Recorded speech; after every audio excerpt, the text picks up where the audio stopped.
All right, welcome back, everybody. We live in the land of sun, right? There hasn't been a cloud around in it what seems like forever. So how is it possible that there is a vitamin D deficiency for pretty much anyone?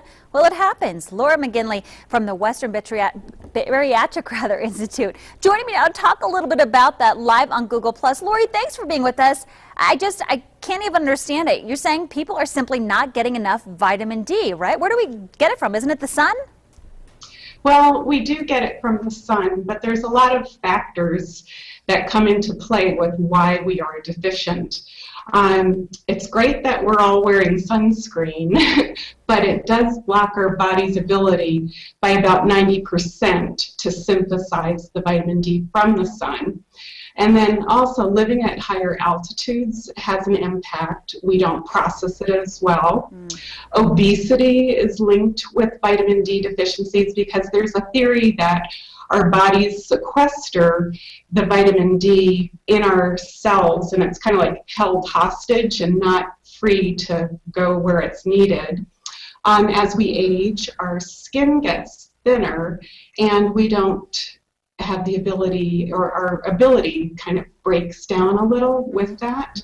Some diseases and some medications can influence, and a lot of us are staying indoors more due to job-related issues. So why do we need vitamin D? Why is it so important for us? Well, pretty much every cell in our body needs vitamin D to function optimally. And it helps with muscle function, with our immune system. So in order to be able to fight illness and stay healthy, we need good levels of vitamin D. It helps with cardiovascular health, respiratory and brain function. We see depression is linked with very low levels of vitamin D.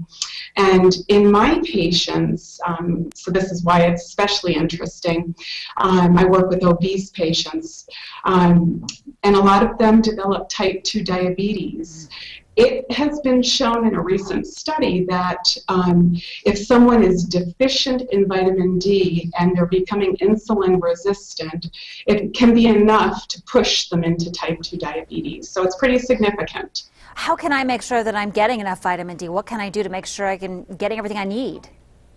Well, I would suggest having your primary care physician do a baseline test. It looks at 25-hydroxy vitamin D, that's the lab test, and that will just screen and see where you're at. Depending on what levels you're at, that determines how much you need to take. You can take too much. I rarely see it, but it does happen, and then too much is not too good either. So I would start with your primary care or healthcare provider. Laura McGinley, thank you so much. A lot of great information from the Western Bariatric Institute. Thanks a lot. And you can find more information on our website as well. All right, meteorologist Tim Studebaker joins us now with a quick look at our forecast. Hi, Tim. Good morning to you. The temperatures are climbing. The normal high for today's date in Reno is 46. We're already at 40. We'll continue to climb from here. We'll talk about the forecast coming up after the break.